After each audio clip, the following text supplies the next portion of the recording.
Si quieres saber quién te controla, mira a quien no puedes criticar.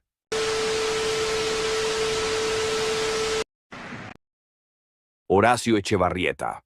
Otro, Stavisky. Cuidado. Echevarrieta es un negociante español que, sin ser concejal de un burgo podrido, ni tan siquiera diputado a Cortes, se ha montado a caballo varias veces encima de la actualidad. Don Horacio Echevarrieta, por no ser, no ha sido ni tan siquiera tertuliano de una peña política, como las que le hacen a un cualquiera ser ministro o presidente del Consejo. Empero, el gran negociante bilbaíno llegó en una ocasión a ser ministro plenipotenciario, jefe de gobierno y casi emperador de las Españas, pactando en nombre de ellas con un bandido famoso. ¿No os acordáis de los prisioneros de Abd el-Krim?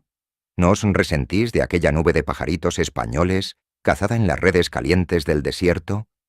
Pues en aquel trance nos salvó don Horacio, el gran don Horacio, el insigne Echevarrieta. Solito, mano a mano con el moro, en sus corralizas y en sus chumberas, como un Pizarro del siglo XX. ¿Qué más quisiera? Pues bien, a este hombre la prensa no le ha calado nunca con la navaja de un reportaje. Los periódicos españoles se han dedicado continuamente a preguntar a la Gámez si chuta bien regueiro y qué color de camisa prefiere Belmonte. Echevarrieta, fuera de algún momento y siempre para elogiarle, ha huido a la mirada periodística, como otros muchos personajes fabulosos, tan interesantes a la vida política y social de un país. Así las gentes saben de estos seres lo que ellos mismos quieren que se sepa, y el juicio de la opinión, que se nutre de los periódicos, no alcanza nunca a conocer ni un detalle que los identifique. Tan desgraciados somos que andamos siempre de carnaval, y así nos luce. Pero nadie ignora que Echevarrieta es un gran negociante. Tiene un empaque de mito, de cosa grande, de parecerse al Stavisky de los 200 y pico de millones, que todavía maldicen los burguesitos franceses. Nosotros no vamos a ser igual que los periódicos, porque ya sabemos que en el hombre, como en la naturaleza, hay una zona visible y clara, aquella que se nos muestra de frente, iluminada y que se mete por nuestros ojos, pero en cambio, jamás vemos la otra, la oscura, la que queda en sombras, y mirando solo a una parte, no hay manera de conocer a nadie. Acontece en esto como le aconteció a aquel rey del cuento, que andaba, el pobre, muy preocupado buscando un consejero para su gobierno, que tuviera un poco de sentido común, y caminando un día a caballo por las orillas de un lago, vio cómo flotaba en el agua una naranja, al parecer. Se detuvo el rey, y llamando a uno de sus cortesanos que le asistían de escolta, le preguntó. ¿Qué es aquello? ¿Cuál, señor? Respondió el vasallo con la más estúpida de las sonrisas. Aquello que hay en el agua. Insistió el monarca. El adulador palaciego miró enseguida la superficie y respondió con humildad y respeto. Una naranja, señor, una naranja. El rey, obstinado e insatisfecho con la respuesta, repitió. A ver tú. Preguntó de nuevo a otro cortesano, que esperaba anhelante los gestos del monarca. ¿Qué es aquello? ¿Lo que flota en el agua, majestad? Sí. Lo que flota en el agua, esa cosa redonda. Y respondió igualmente, sin moverse del sitio en que estaba. Una naranja, señor, una naranja. Se ve muy bien que es una naranja. Finalmente, el monarca inquirió otra vez sobre la naturaleza del objeto que se balanceaba en el agua, y al llegarle el turno a uno de los que estaban más próximos, contestó. Un momento, Majestad. Se quitó las botas, se alzó la ropa como pudo, se metió dentro del agua, alcanzó el objeto y, mirándolo una y otra vez en sus manos, volvió donde estaba el rey y le dijo con entereza. Esto es media naranja. Y aquel hombre tenía razón. Fue ministro, amigo del monarca, consejero, y gozó de grandes honores y privilegios, porque más efectivamente, aquello que flotaba en las aguas era media naranja, y no una, como habían dicho los anteriores. Nosotros no aspiramos a tanto, pero nos ponemos la moraleja en los puntos de la pluma y decimos: vamos a mirarle bien la cara que flota en el señor Echevarrieta, y no solo la cara, sino el otro lado que queda oculto, porque a lo mejor no es una naranja entera, sino que es media, como acertó el castellano del cuento, y así llegaremos mejor y más lejos en la psicología de este magnífico príncipe de las embajadas españolas. Por otra parte, Echevarrieta debe tener, además, otras dimensiones que los cuerpos simples, y en esas esquinas de su alma es donde hay que buscar el hecho de monta, no en la apariencia engañosa que va de continuo disfrazada, como aquella fruta de las aguas.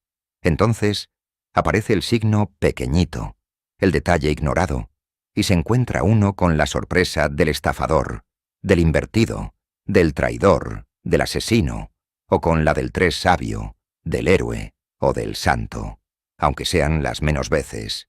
Y ahí están, para no ir más lejos, las hazañas todavía recientes de los Kreuger, los Stavisky, los Lowenstein y los Echevarrieta. Y aquí viene otra vez a nuestra mano, y como providencia, el hilo de la inducción que nos guía siempre. Inducir, que no es sino interpretar, mediante un estudio de los hechos y un examen frío y consciente de los hombres, para que aparezcan en carne viva, por todos sus lados y dimensiones, como hay que hacer siempre que se quiera hacer historia auténtica, y no relato de una circunstancia o reportajes sueltos de cortesanos aduladores. Por último, nosotros nos descalzamos de pie y pierna, nos metemos en el agua y agarrando en ella la naranja podrida de la masonería, del judaísmo y del marxismo, veremos de cerca la teoría de sus microbios, el veneno de sus gajos, la carroña que hay en su carne, y podremos someterla al examen de un microscopio que tenga bien limpios los cristales, que en ello puede ir nada menos que la salvación de un pueblo contaminado por el virus de los internacionalismos. Ya hace muchos años que empezamos a oír el nombre de Horacio Echevarrieta, y aunque entonces nuestra juventud apenas dejaba resquicio para la meditación, ya nos andaba por dentro la comezón y el ansia de conocer al enemigo, que lo sentíamos alentar en los menores sucesos de la vida española. Este ansia llegó a ser fiebre, cuando al gran bilbaíno se le encargó, nada menos que por el gobierno, de gestionar el rescate de los prisioneros españoles, a poco del desastre de Anual.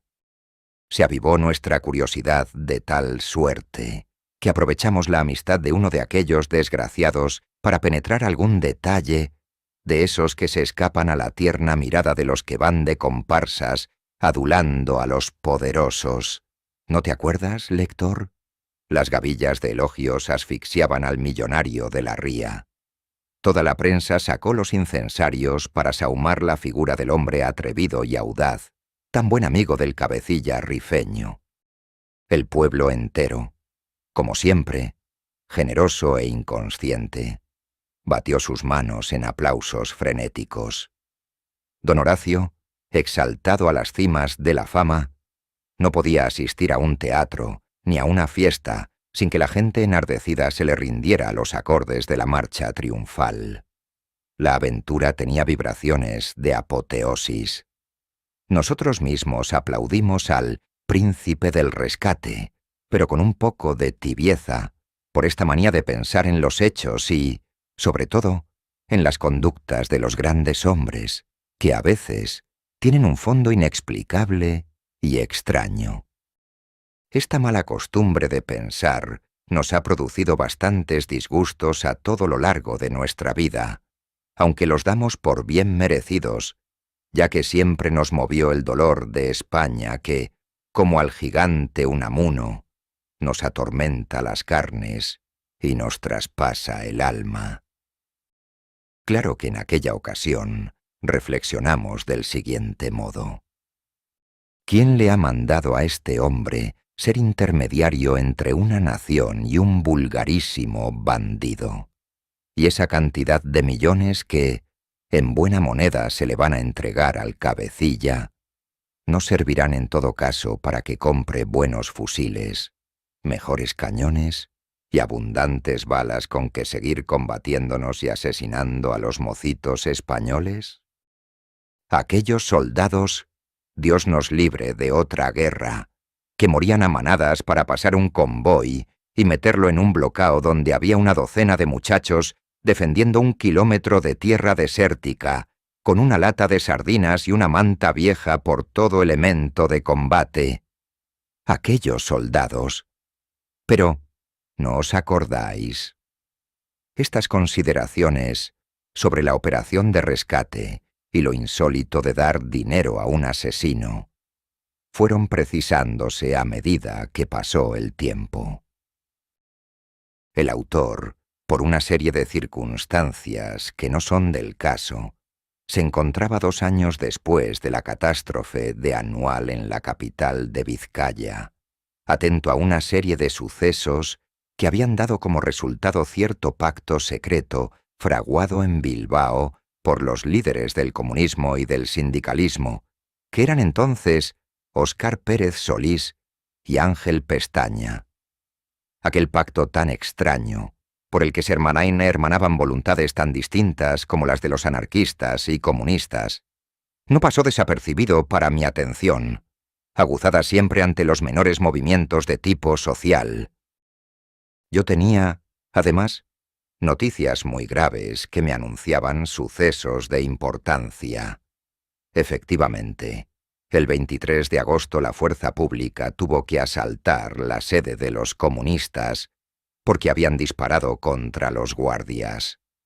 Aquel día cayó herido en las escaleras de la casa del pueblo el propio Pérez Solís, que por cierto se batió gallardamente y con mucha entereza. Nosotros mismos estuvimos muy cerca del comunista y comprobamos su estoicismo ante el peligro. ¿Quién iba a decirle entonces a Pérez Solís lo que vendría a ser en poco tiempo? Pasados unos días del asalto, llegó a Bilbao un delegado del Comité Nacional de la CNT.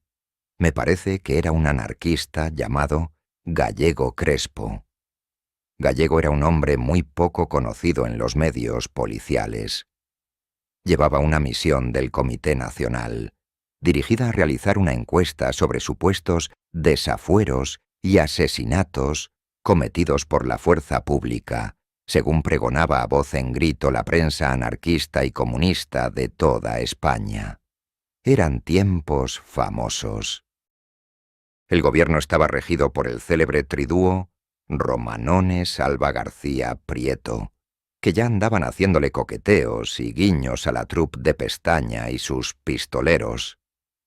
Por cierto que estas demostraciones de simpatía lograron de aquellos políticos tan nefastos nada menos que hacer caso al informe del anarquista y enviar con poderes absolutos al entonces director general de Seguridad, don Carlos Blanco, de tristísima recordación, para castigar a los policías. ¡Qué asco! Los policías y guardias que se habían jugado lindamente la vida no podían quedar sin un castigo. Lo exigía Pestaña y sus secuaces, y no había manera de soslayar la exigencia. Aquello había que sancionarlo. En vez de un premio, recibirían la bofetada del castigo. Así estaba España cuando llegó el 13 de septiembre de 1923. Pues bien, aquel delegado de la CNT que llegó a Bilbao redactó un amplio informe plagado de mentiras y por no perder la costumbre, mató con el tiro del viaje al otro pájaro, al de la propaganda disolvente de sus ideas sácratas, que era también de mucha calidad. Rápidamente organizó un mitin en unión de otros conspicuos anarquistas de Vizcaya, que se celebró en un cine del barrio alto de San Francisco. Yo estuve oyendo a una multitud de oradores que se expresaban con un léxico de cloaca. Ni una idea original, ni una palabra digna, ni una frase interesante. Recuerdo a un bizco, con aire siniestro, que no hacía más que repetir la palabra energético, dándole un sentido absurdo, y a otro que se llamaba Blanco, que se entretuvo en decir todas las atrocidades que le dio la gana. Este hombre se expresó con relativa facilidad, pero sus palabras eran detonantes, y se veía claramente que las había aprendido en esos folletos baratos de literatura decadente. En último término, habló el delegado de la CNT durante 2 horas. Describió ampliamente la organización que darían los anarquistas a la sociedad. En el supuesto, él lo veía inmediato, el triunfo revolucionario, y se permitió poner el siguiente ejemplo que copié con toda exactitud. En nuestra sociedad futura, pasado el momento revolucionario, no se exterminará al burgués por el solo hecho de haberlo sido. Él es un producto del determinismo, muletilla del orador, y no llegaremos siquiera a obligarles a barrer las calles por darnos ese gusto a todos los exmillonarios. Si Echevarrieta, que es hombre inteligente, por ejemplo, vale para administrar la flota mercante que tengamos, no lo mataremos ni le haremos barrer para colocar en ese puesto a un barrendero. ¿Ha visto el lector algo sospechoso en estas palabras? Nada concreto puede señalarse. Ni por ellas se puede autorizar un juicio temerario en contra del negociante bilbaíno. Pero fue como un relámpago. Nosotros pensamos enseguida, ¿por qué ha elegido a Echevarrieta y no le ha venido a sus mientes el nombre de un Comillas, de un Urquijo o de uno de tantos armadores y navieros como había entonces en Bilbao? ¿Cómo era don Horacio, el tipo representativo, y por qué causa le aludía aquel delegado anarquista? Nosotros estábamos ya enterados de ciertos hombres puentes que unen a la masonería con el anarquismo, como ya demostramos suficientemente en nuestro libro El enemigo. Y al formular aquellas preguntas, que chocaban de plano con nuestro concepto anárquico-masónico, nos asaltó una inquietud vivísima. Nos dimos a investigar, como cualquier policía de la escuela de la calle de Víctor Hugo. La distancia que nos separaba del millonario vizcaíno era incalculable, y pasó mucho tiempo sin apenas adelantar un paso en las pesquisas, que siempre se ofrecían interesantes, pero oscuras y llenas de confusión. Durante nuestras investigaciones encontramos fichas y nombres de un gran valor, pero la de Echevarrieta se escondía en unos pliegues absurdos que no lográbamos desentrañar. A pesar de todo, no le abandonamos nunca. Había algo que nos obligaba a ello, y eran estas reflexiones. Echevarrieta, republicano por convicción y por designios de la última voluntad paterna, era un hombre de francas y acreditadas convicciones liberales. Esto era lógico y parecía natural. Ahora bien, no se compaginaba su modo de ser y de sentir con el marxismo furibundo y exaltado de Indalecio Prieto, íntimo amigo del poderoso burgués, con quien sostenía unas relaciones por demás sospechosas. Cualquiera sabe que el jefe del marxismo en el País Vasco y un millonario bilbaíno no pueden ser muy buenos amigos, en buena lógica, puesto que el marxismo no tolera millonarios. Tan manifiesta era la contradicción, que nos asimos a ella para identificar la maniobra con la siguiente explicación. Prieto era en manos de Echevarrieta el instrumento para controlar la organización obrera del País Vasco y para que influyera en el socialismo español. ¿Por gusto y esnobismo de millonario? Veremos. Nuestro interés se agudizó cuando advertimos la posición personal extremista de Prieto y la de todas las fuerzas socialistas de Vizcaya frente a la dictadura, y crece mucho más cuando vimos durante el período del gobierno Berenguer a don Indalecio Prieto sufrir un varapalo de la Comisión Ejecutiva del Partido Socialista, que le desautorizó públicamente y del que se salvó por la fidelidad de la agrupación socialista de Bilbao, que llegó a impedir su expulsión del partido, decretada inexorablemente. No olvidemos que Prieto, el más burgués y menos revolucionario del socialismo, se jugaba en aquella ocasión todo el porvenir de su carrera política simplemente por unir los destinos del Partido Socialista a las fuerzas republicanas, cosa verdaderamente contradictoria. No podía explicarse aquella conducta, sino porque interviniera en el asunto el millonario bilbaíno. ¿Qué tenía que ver en ello Echevarrieta? Aún descubrimos algo más decisivo y terminante, con serlo mucho aquellas contradicciones. En el rescate de los prisioneros, ni yo ni nadie había sospechado nada, a pesar de que había detalles muy extraños. Sobre todo, aquel por el cual don Horacio desembarca en la playa de Beniurriaguel con la misma tranquilidad que puede hacerlo en la de Algorta. El bandido rifeño le cubre con un manto de graciosas inmunidades. Las hordas de moritos le respetan. Entra en la tierra africana como si entrara en una posesión de recreo. Se dijo entonces que Echevarrieta y Abdelkrim eran amigos íntimos, y la amistad era tan grande que bastó la palabra del bandido para que don Horacio se confiara a correr el peligro de un secuestro, ya que el facineroso sabía que por su persona hubieran dado más dinero que por un centenar de prisioneros. Se explicó aquello diciendo que habían tratado en anteriores ocasiones de las minas de oro del Rif.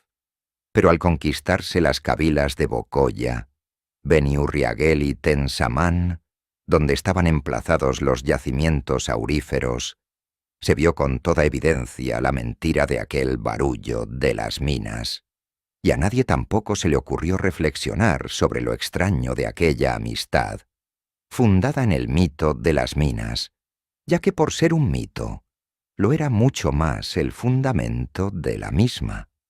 ¿Qué misterio envolvía al bandido y al negociante? ¿Cuáles eran los móviles verdaderos que habían unido a dos personajes tan distanciados el uno del otro? Estas preguntas encabezaban toda una serie de interrogaciones estremecedoras que nos llevaban a verdaderos abismos de iniquidad contra la patria. Recordábamos aquella tristísima derrota de Annual, en la que todavía no ha entrado la luz de la historia ni de la justicia. Nos acordamos de alguna de aquellas interrogaciones que nos resistimos a insertar en estas páginas. Por ejemplo, ¿de dónde procedía aquel derroche de municiones que hicieron los rifeños en el ataque de Higueriben y Annual? ¿Quién se las había proporcionado? ¿Quiénes habían dotado a los guerreros del SUS y aquellos otros lejanos del Sultanato Azul de fusiles modernísimos con cuyas armas y como por arte de encantamiento aparecieron cruzando todo el Marruecos francés en las montañas de Tensaman y Beni Said? ¿No se asienta la jefatura de Abdelkrim, jefecillo insignificante hasta entonces, precisamente en el momento que él mismo interviene, compra y administra las armas y las municiones? ¿Cómo y quién se las proporcionó? ¿Qué persona le llevó hasta colocarle en el poderío de su ambición? ¿Quién dirigió las hordas, indisciplinadas hasta entonces, con aquella estrategia modernísima y sorprendente? ¿Quién formó las guerrillas para el ataque y la defensa? ¿Quién hizo atacar únicamente la línea de comunicaciones de nuestras posiciones para cortarlas de improviso y que cayeran fácilmente en poder del enemigo? Aquella estrategia no podía concebirse en cerebros salvajes. Nunca se les había ocurrido, y buenas pruebas hay de ello. Algunos prisioneros dijeron que habían visto varios europeos dirigiendo el asedio de Annual, pero nadie les hizo caso. Recordamos el hecho del cónsul español de Uxda, que fue encarcelado por las autoridades francesas sin que le valiera la inmunidad diplomática. ¿Qué lograría saber el funcionario, don Isidro de las Cajigas, y qué clase de documentos envió al Ministerio de Estado para que se echara tierra en aquel asunto? Sabemos que fueron de tal gravedad que no nos atrevemos a decirlo. Lo importante es que señalaban claramente la existencia de un complot internacional contra España, que tuvo su exponente trágico en los 20.000 muertos de la catástrofe y los miles de soldados que después sucumbieron en los desiertos marroquíes como consecuencia de aquella derrota inolvidable.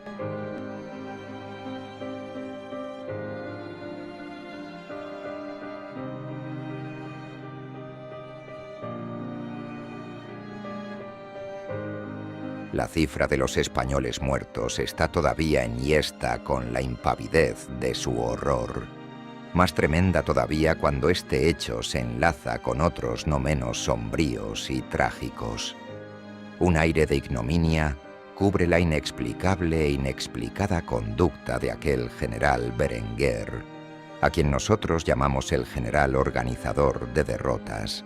Y no seríamos capaces de abrumar a nuestros lectores con nuevas preguntas, ni con las afirmaciones a que nos llevan nuestras certeras inducciones, si no hubiéramos llegado al exacto conocimiento de la causa de todo, porque el móvil de tanta iniquidad no pudo ser solo la codicia de un hombre, y no es posible una abyección semejante, ya que el hombre necesita una razón, una entelequia, o un sofisma para llegar a esta ferocidad, mayor que el parricidio.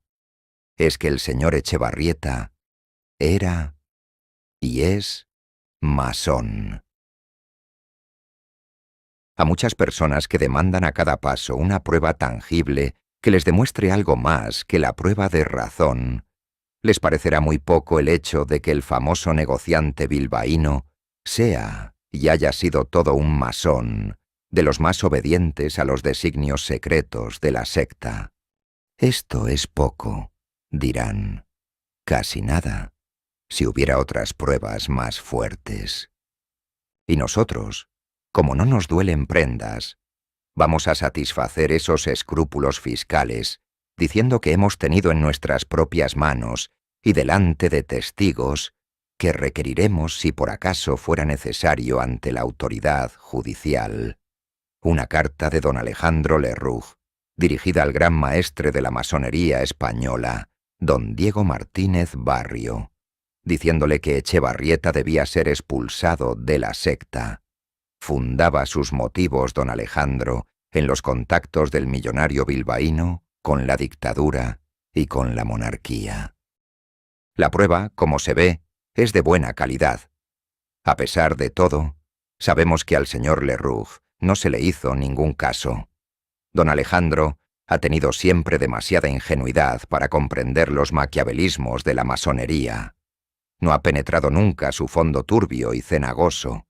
De ahí provienen sus frecuentes choques y tropiezos con la esfinge del triángulo, aunque tengamos que proclamar honradamente la entereza del señor Lerroux, revelándose en muchas ocasiones ante las sugerencias e insinuaciones de la charca.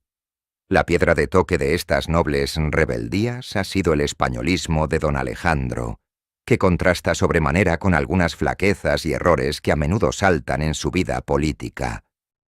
La masonería, en cambio, no le ha perdonado nunca ese pecado, ese bonito españolismo que nosotros aplaudimos con entusiasmo. Siquiera nos dé mucha tristeza su debilidad, en ocasiones en que era menester arrogancias de gesto y fortaleza en la decisión. La secta no perdona a los que sienten la patria, porque ella misma es la antipatria, mejor dicho, lo antinacional. El señor Lerroux, si echa una ojeada a su pasado, nos dará la razón. Ahora que la nieve del tiempo blanquea sus aladares, Recordará que durante toda su vida le faltó la suerte de una estrella, la estrella de la fe. Fue guiado tan solo por la estrella flamígera de la masonería, aunque a la hora presente un profundo arrepentimiento parece reintegrarle a la verdad emocionada y pura. ¿Acaso su destino le lleve a gobernar un día enfrente de la secreta organización? Si llegara a ese trance, fiamos mucho de su amor patriótico. El dilema entonces será terrible. A un lado, España. Al otro, marxismo, anarquismo y masonería. No tardará mucho en que el dilema tenga que ser resuelto. Nosotros, con todo respeto, nos atrevemos a recordarle al poeta. Un bello morire tutta la vita onora. Y es tan bello morir por España.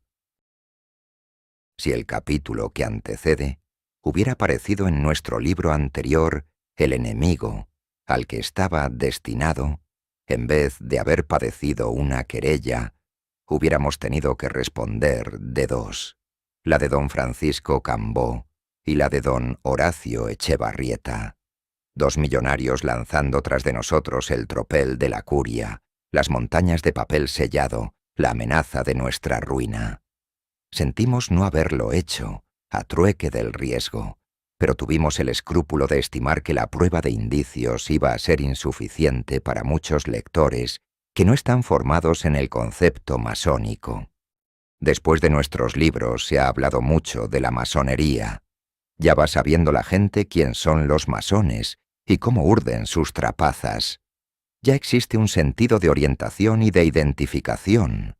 No pasa un día sin que los periódicos aludan sus manejos, pero insistimos en que entonces no le hubiera bastado al público nuestros sistemas de inducir.